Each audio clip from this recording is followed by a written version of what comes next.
Hi guys, this is Terry at Sewing RV Style, and today's video may be like some of the other ones, and it's probably going to be a two-part video because it's going to probably be about 40 minutes in total, and I just don't want anything that long at one time because I know you don't want it. So this is a crazy project. So the first thing that makes it crazy is look what we're using today.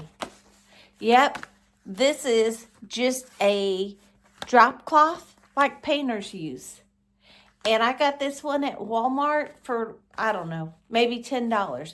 But look at the size of it. 6 foot by 9 foot. Do you know how many projects we can do with that? So it is going to be a great use and be very sturdy for this bag that we're making today. Now, not only that, I am also going to show you how to take a t-shirt transfer, and this one's going to be for my sister. She is in a group called Girls and a Gun, and so this is going to be a bag for her because we're getting ready to go on a trip together, and I want to surprise her. We're also, besides using the drop cloth, we're also, because she loves sunflowers, and I know you're sick and tired of seeing this one, but I cut it in half lengthwise, and that's going to go at the bottom of the bag. And then, I know, crazy, right? But, you know, some of us live in rural areas, and we need to use what we have. And it's a good way to use your stash. So, you're going to see 3 different fabrics. Here's my lining fabric.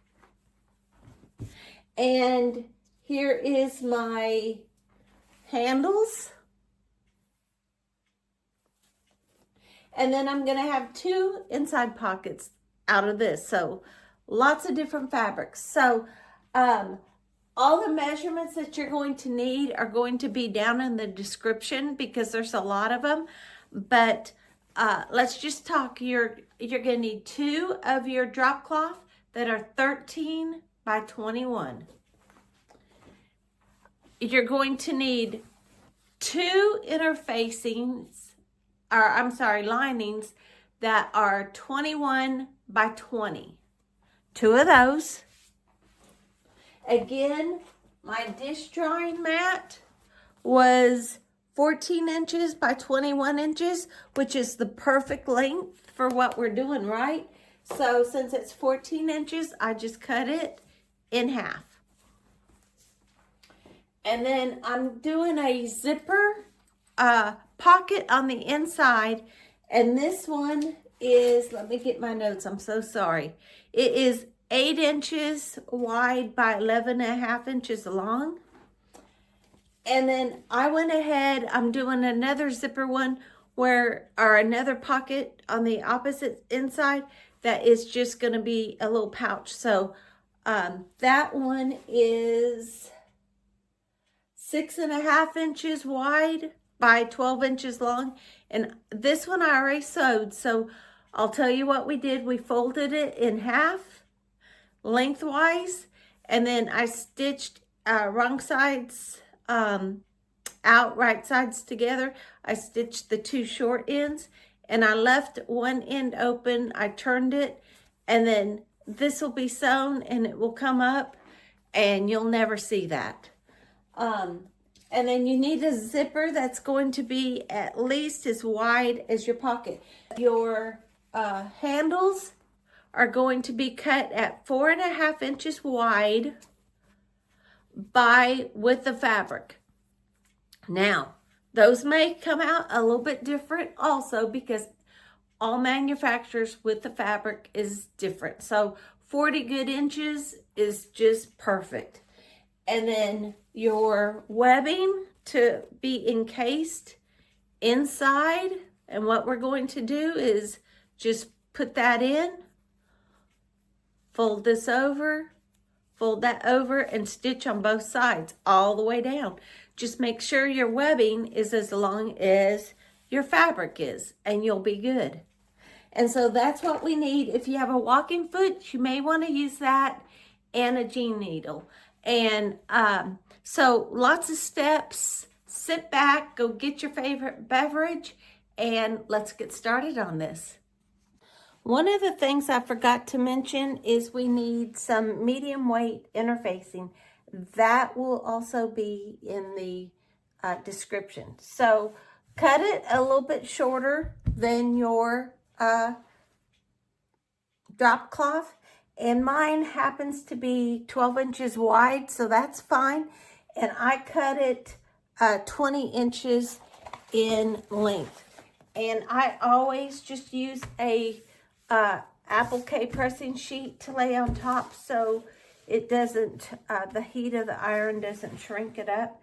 And just go ahead and get that pressed on. Whatever your manufacturer's instructions say, that's what you want to do.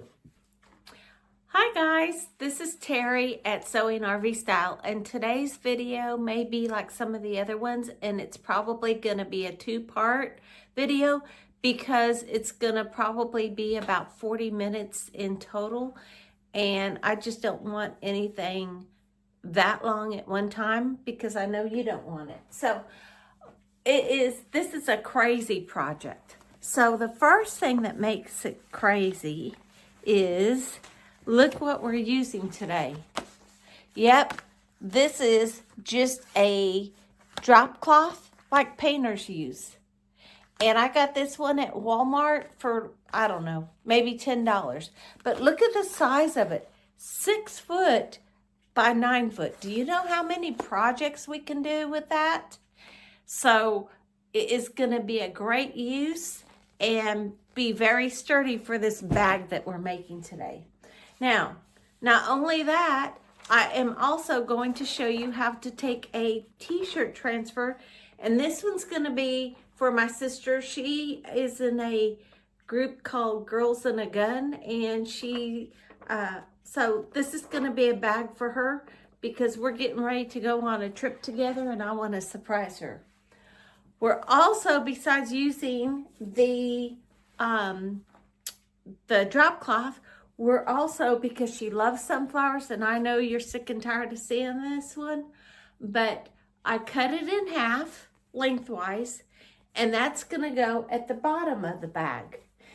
And then, I know, crazy, right? But, you know, some of us live in rural areas, and we need to use what we have. And it's a good way to use your stash. So you're going to see 3 different fabrics. Here's my lining fabric. And here is my handles.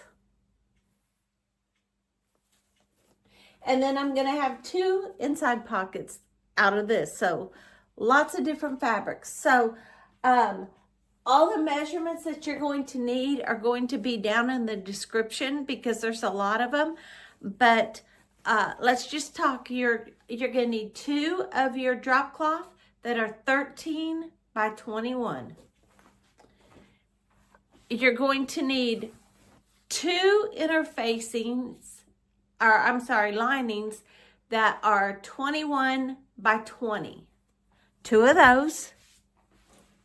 Again, my dish drying mat was 14 inches by 21 inches, which is the perfect length for what we're doing, right? So since it's 14 inches, I just cut it in half. And then I'm doing a zipper pocket on the inside.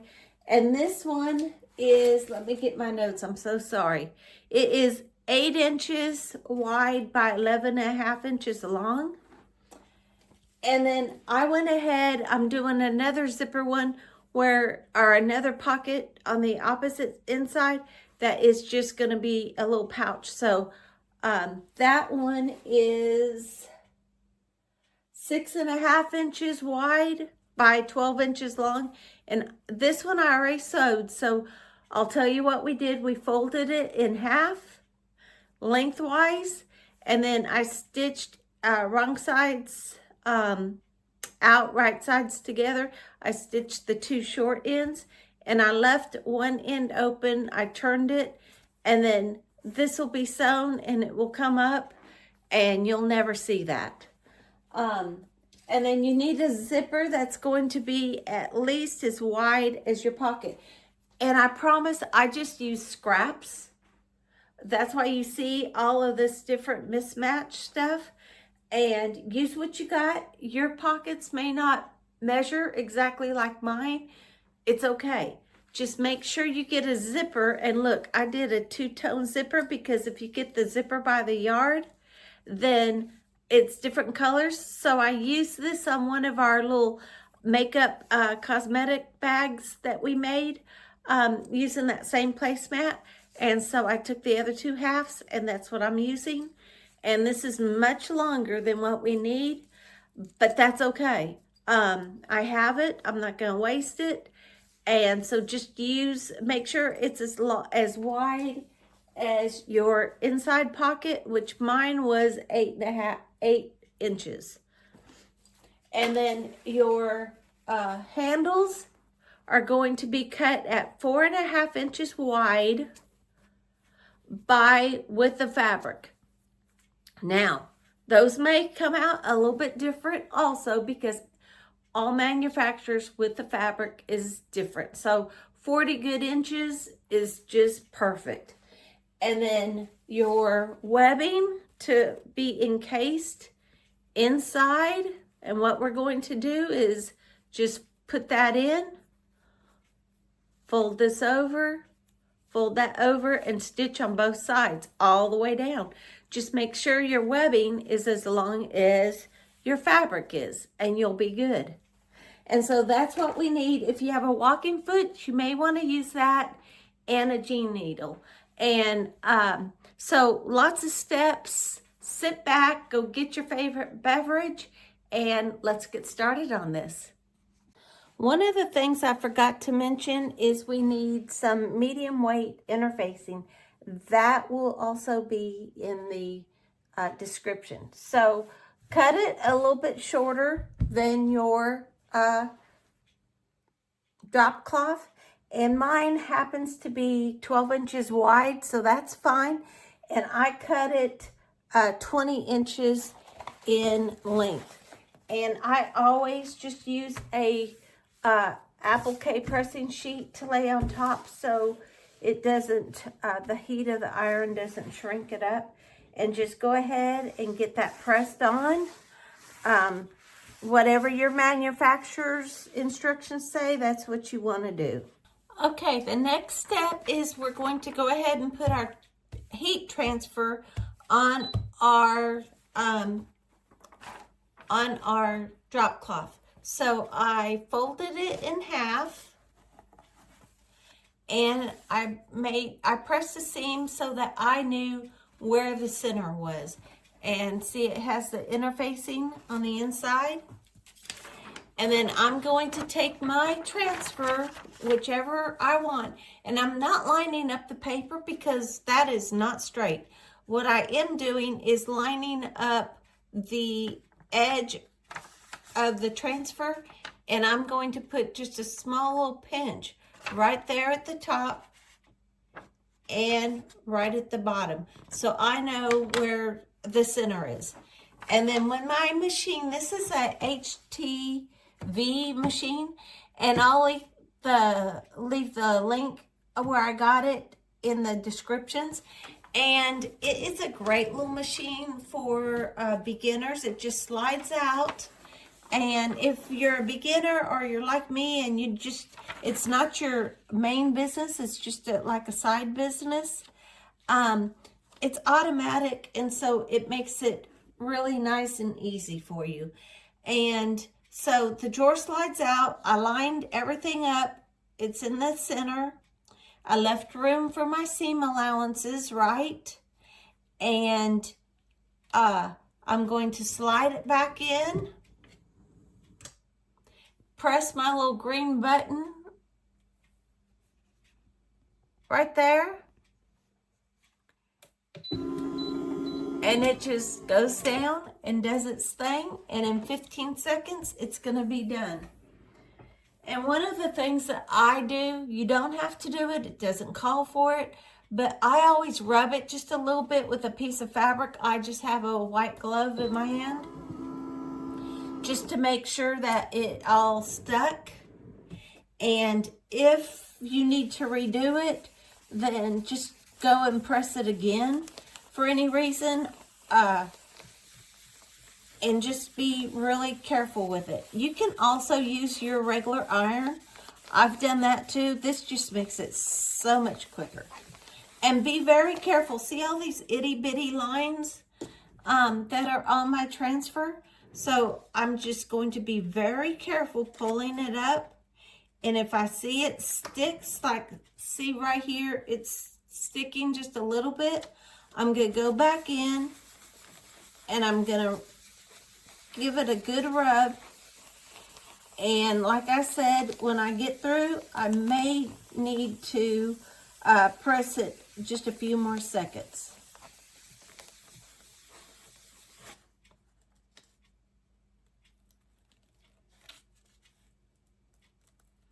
Okay, much better. See, that rubbing just kind of helps a little bit. And just be careful when you go ahead and start pulling it off. Just take your time. And when we're all through pulling off our paper, we will reset everything.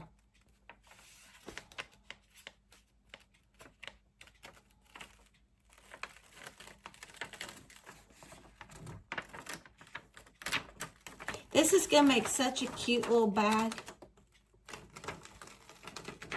Okay, so there's my transfer. And my machine came with a Teflon